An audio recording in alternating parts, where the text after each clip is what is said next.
우리 말씀을 보겠습니다. 우리 말씀은 에스라서 7장 25절에서 28절 말씀까지 보도록 하겠습니다.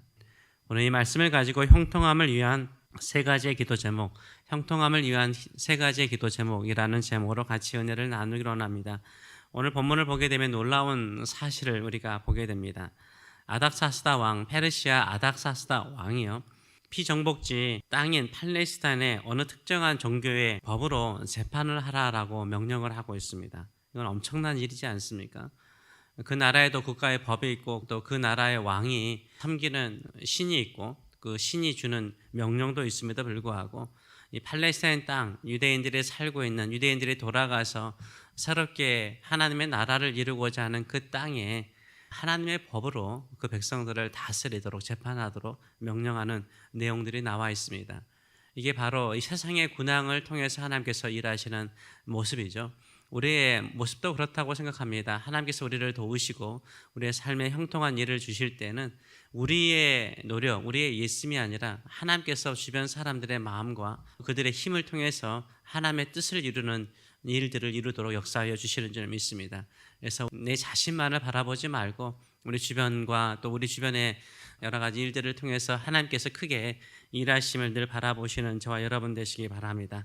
이 아닥사스다 왕이 에스라에게 하나님의 율법을 아는 자를 법관과 재판관으로 삼도록 명령합니다. 이게 중요하죠. 교회의 리더를 세울 때는 하나님의 말씀을, 하나님의 법을 잘 아는 사람을 리더로 세워야 됩니다. 그들이 말씀으로 이끌 수 있기 때문입니다. 또한 율법을 알지 못하는 재판관이 이미 세워져 있다면 그들을 가르치라라고 말하고 있습니다. 그래서 학교를 세울 것을 말하고 있는 것을 보게 됩니다. 25절의 말씀을 보게 되면 에스라야, 너는 네 손에 있는 내 하나님의 지혜를 따라 내 하나님의 율법을 아는 자를 법관과 재판관을 삼아 강 건너편 모든 백성을 재판하게 하고 또 그중 알지 못하는 자는 너희가 가르치라라고 말씀하고 있습니다. 하나님의 말씀, 율법을 가르치라라고 말씀하고 있습니다. 페르시아도 이미 말씀드린 것처럼 합리적인 법을 가지고 있었습니다. 바벨론의 하무라비 법전을 보게 되면 되게 합리적인 법전을 가지고 있는 것, 지금 시대의 법문가는 법전을 가지고 있었어요. 그래서 페르시아가 바벨론의 법전뿐만 아니라 더 선진국으로 법을 발전시켜 나갔습니다. 그럼에도 불구하고 어떻게 합니까? 에스라에게 팔레스타인 땅에 사람들을 재판할 때 하나님의 율법을 따라서 재판하라. 그 하나님의 율법을 따라 재판할 수 있는 재판관과 법관들을 세우고 또 그런 사람들을 가르치라라고 명령을 하고 있습니다. 물론 유대인들의 종교 활동에 제한될 수 있는 법이 될 수 있습니다. 그럴지라도 그것을 세상의 군왕이 허용해 줬다는 것 자체가 대단한 일이라고 볼 수 있습니다. 하나님의 도우심 없이는 이루어질 수 없는 일입니다. 왜 이렇게 아닥사스다 왕은 하나님의 율법을 따라 재판하도록 허용하였을까요? 25절의 말씀을 보게 되면 에스라야, 너는 네 손에 있는 네 하나님의 지혜를 따라 법관을 세우라라고 말하고 있습니다. 이 네 손에 있는 네 하나님의 지혜를 따라라는 말씀은 다른 구절에서 비슷한 구절이 나옵니다. 우리가 이번 주에 본 것처럼 14절의 말씀을 보게 되면 너는 네 손에 있는 네 하나님의 율법을 따라라고 말하고 있어요. 네 손에 있는 율법을 따라 율법을 가르치라라고 말했는데 오늘 25절의 말씀을 보게 되면 뭐라고 말합니까? 네 손에 있는 네 하나님의 뭐요? 지혜라라고 말하고 있어. 지혜를 따라. 그래서 이 아닥사스다 왕이 하나님의 율법을 어떻게 이해를 하고 있는 거예요? 하나님의 지혜로 이해를 하고 있는 거예요. 하나님의 지혜로 이해를 하고 있는 것을 볼 수 있어요. 성경은 하나님의 말씀이요, 지혜의 말씀인 줄 믿습니다. 우리를 지혜롭게 하는 말씀인 줄 믿습니다. 성경은 어떤 신화나 이야기, 흥미거리를 주는 것이 아닙니다. 하나님의 말씀은 지혜의 말씀입니다. 우리의 학벌이나 우리의 지식의 정도에 상관없이 성경을 가까이 하는 자를 하나님께서 지혜롭게 하여 주시는 줄 믿습니다. 그 지혜는 무엇입니까? 선과 악을 구별하는 지혜입니다.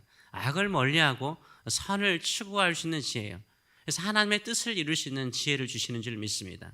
이런 믿음을 가지고 성경을 가까이 하시는, 하나님의 말씀을 가까이 하시는 저와 여러분 되시길 축원합니다. 그래서 왕은요, 하나님의 말씀을 따르지 않는 자를 어떻게 하라고 말합니까? 형벌까지 주라라고 말하고 있어요. 이 하나님의 말씀, 하나님의 지혜가 사람들을 지혜롭게 하여서 악을 멀리하고 선을 추구하도록 이끌 것이라는 확신이 있었기 때문에 그것을 온전하게 지키지 않는 사람들은 형벌까지 주도록 명령합니다. 25절의 말씀을 보게 되면 이렇게 말하죠. 무릇 네 하나님의 명령과 왕의 명령을 준행하지 아니하는 자는 석히 그 죄를 정하여 혹 죽이거나 귀양 보내거나 가산을 몰수하거나 옥에 가둘지니라 라고 명령을 하고 있습니다. 이 범법자에 대해서 사형까지, 심지어는 사형까지, 귀양을 보내거나 재산을 몰수하거나 구속을 시키는 것까지 형벌을 정해주는 것을 볼 수 있습니다. 그 재판의 기준, 그 형벌의 기준이 뭡니까? 바로 하나님의 명령, 하나님의 말씀과 왕의 명령은 그 나라의 국가의 법을 말하죠. 그 형법과 민법을 이야기하는 거죠. 그 나라가 정하는 법에 따라서 재판하에서 범죄자들은 이렇게 형벌을 주라라고 이야기를 하고 있습니다. 어떻게 이런 일이 일어날 수 있습니까? 에스라가 이렇게 하나님을 찬양하는 것을 보면 우리가 알 수 있습니다. 첫째는 하나님께서 아닥사스다 왕의 마음속에 하나님의 성전을 아름답게 할 뜻을 두셨다라고 찬양하고 있습니다. 27절의 말씀 보게 되면 우리 조상들의 하나님 여호와를 성축할지로다 그가 왕의 마음에 예루살렘 여호와의 성전을 아름답게 할 뜻을 두셨다라고 말을 하고 있어요. 아닥사스다 왕 마음속에요. 세상의 군왕의 마음속에 어떤 마음을 주었습니까? 나는 왕 중에 왕이라고 외치는 이 군왕의 마음속에 무엇을 주셨습니까? 우리 하나님, 여호와 하나님을 섬기는 성전을 아름답게 할 뜻을 두었다라고 말을 하고 있어요. 그 성전을 향한 아름다운 뜻이 있었다라고 말하고 있어요. 이건 사람이 두는 것이 아니라 하나님께서 두셨다라고 말을 하고 있어요. 에스라는 성전을 지은 사람은 아니죠. 에스라는 하나님의 말씀을 가지고 예루살렘에 와서 하나님의 말씀을 가르쳤어요. 그렇기 때문에 교회를 성전을 새롭게 하고 아름답게 하는 것은 뭡니까? 말씀이죠. 하나님의 말씀이 온전하게 선포되고 그 말씀이 온전하게 가르쳐지고 그 말씀을 따라 선하게 하나님의 뜻을 이루는 인생을 살게 되는 것이 바로 하나님을 아름답게 섬기는 일인 줄 믿습니다. 이게 하나님을 거룩하게 섬기는 일인 줄 믿습니다. 이런 마음이 우리의 마음에 있을 뿐만 아니라 세상 사람들도 우리에게 요구하는 것이 뭐겠습니까?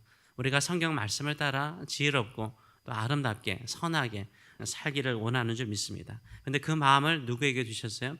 이 세상의 군왕 아닥사스다 왕에게 하나님께서 그 마음을 주셨다라는 것을 우리가 알 수 있습니다. 그래서 하나님께서는 세상의 군왕의 마음속에도 역사하시는 하나님이신 줄 믿습니다.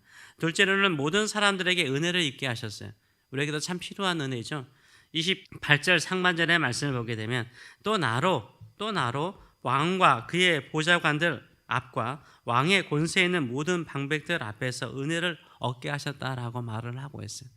이 모든 것을 요구하고 하나님의 말씀에 대해서 설명할 때 왕뿐만 아니라 그 주변에 똑똑한 사람들, 지혜로운 사람들, 그 당대에 가장 똑똑한 사람들이 있었는데 그들 앞에서도 권세 있는 사람들 앞에서도 하나님께서 에스라가 은혜를 입게 하셨다라고 이야기를 하고 있어요. 우리도 마찬가지죠. 하나님의 은혜가 필요합니다. 또 한 가지는 사람들의 또 권세 있는 사람들, 뭔가를 주관할 수 있는 사람들의 은혜, 또 사랑을 받는 것도 필요한 줄 믿습니다. 하나님께서 그 은혜를 받게 하실 줄 믿습니다. 우리가 믿음으로 살아가면 사람들의 마음도 움직이고 주변 사람들의 시선과 그들의 생각도 움직여서 우리에게 은혜 베풀기를 기뻐하고 사랑 베풀기를 기뻐하고 도와주기를 기뻐하는 놀라운 역사가 일어나는 줄 믿습니다. 우리가 자녀들을 위해서 기도할 때도 하나님의 은혜를 받는 우리의 사랑하는 자녀들이 되기를 원할 뿐만 아니라 그들의 보스거나 그들 위에 있는 사람들에게도 사랑과 은혜를 받을 수 있도록 늘 기도하시는 저와 여러분 되시길 축원합니다. 또 우리 세교회도 마찬가지죠. 사역할 때마다 주변 사람들에게도 사랑을 받고 인정받고 또 위로를 받고 또 은혜를 입는 우리 세교회가 될 수 있도록 기도해 주시기 바랍니다. 세 번째로는 하나님의 손이 나를 도우사 힘을 얻게 하셨는데 그로 인해서 뭘 했다고 말합니까? 함께 동역할 사람들을 세웠다라고 말하고 있어요. 28절 하반절을 보게 되면 내 하나님 여호와의 손이 내 위에 있으므로 내가 힘을 얻어 이스라엘 중에 우두머리들을 모아 나와 함께 올라오게 하였노라 라고 말을 하고 있어요. 하나님의 권능을 표현하는 것은 성경에서 하나님의 손을 말하고 있습니다. 하나님의 손이 에스라 위에 있었다. 하나님께서 하나님의 손으로 에스라에게 안수를 하셨다는 거죠. 그 위에 손이 임하니까 어떻습니까? 힘을 얻었대요. 내가 힘이 없습니까? 하나님의 뜻을 이룰 수 있는 힘이 없습니까? 하나님께서 이루시는 그 거룩한 뜻을 향해서 돌진할 능력이 없습니까? 하나님의 손이 나의 위에 있어. 그 능력을 얻는, 그 힘을 얻는 저와 여러분 되시길 축원합니다. 그 힘을 가지고 뭐 하겠습니까? 자기 자랑하고 나는 능력이 있다, 나는 깨달았다 이렇게 자랑할 것입니까? 아닙니다. 오늘 본문을 보게 되면 이스라엘 중에 우두머리들, 리더들을요 세워가지고 그들과 함께 예루살렘을 향해서 행진하게 되었다, 올라오게 되었다라고 말하고 있어요. 우리에게 하나님께서 거룩한 뜻을 주셨습니다. 그 거룩한 뜻을 혼자 이룰 수 있는 것은 아니죠. 하나님께서 우리에게 힘을 주시면 우리 함께 갈 수 있는 사람들, 함께 하나님의 나라를 세우고자 하는 리더적인 마인드를 가지고 있는 사람들을 세워서 함께 동역하게 하여 주시는 줄 믿습니다. 그래서 우리가 하나님의 뜻을 이루고 하나님의 거룩한 나라를 이루고 하나님의 아름다운 뜻을 이루기 위해서는 세 가지의 은혜가 필요합니다. 첫째는 비록 하나님께서 주관하지만 이 세상에 권세를 가지고 어떤 것을 결정할 수 있는 우리 주변에 권세 있는 자의 마음도 움직이도록 기도하시는 저와 여러분 되시길 축원합니다. 내 주변에 있는 사람들에게도 은혜와 사랑을 입도록 역사해 주시도록 기도하시는 저와 여러분 되시길 축원합니다. 나 홀로 힘을 내어서 일하는 것이 아니라 그 힘을 가지고 주변 사람들을 세워서 함께 동역하고 함께 사역하는 우리 새교회가 될 수 있도록 우리의 삶이 될 수 있도록 늘 기도하시는 저와 여러분 되시길 축원합니다. 연말입니다. 우리에게는 동역자들이 많이 필요합니다. 한 마음 한 뜻을 가지고 함께 새교회를 섬겨갈 수 있는 좋은 동역자들이 세워지고 또 그런 사람들이 모여서 하나님의 아름다운 뜻을 이루어가는 새교회가 될 수 있도록 기도해 주시길 바랍니다. 하나님의 아름다운 뜻을 이루는 성전은 뭐겠습니까? 하나님의 말씀이 온전하게 선포되어지고 그 말씀이 우리의 일상의 삶을 다스릴 때 하나님의 말씀을 통해서 세상에 놀라운 변화가 일어날 줄 믿습니다. 이런 믿음으로 늘 새교회를 위해서 기도해 주시는 저와 여러분 되시길 축원합니다. 기도하겠습니다. 살아계신 하나님 아버지 은혜를 감사드립니다. 오늘 또 하나님의 말씀을 봅니다. 에스라는 뜻을 정했을 때 하나님께서 왕의 마음도 또 그 주변에 있는 수많은 신하들의 마음도 움직여 주셔서 동역자들과 함께 왕이 스폰서하고 또 팔레스타인에 가서도 하나님의 말씀으로 사람들을 가르치고 재판할 정도로 권세를 주셨나이다. 우리 세교회도 이런 능력이 일어나기를 원합니다. 하나님, 단순하게 수가 늘어나는 교회가 되기를 원하지 않습니다. 정말로 하나님을 사랑하고 하나님을 위해서 살기를 원하고 하나님의 나라를 위해서 세우기를 원하는 사람들이 모이는 교회가 되기를 원합니다.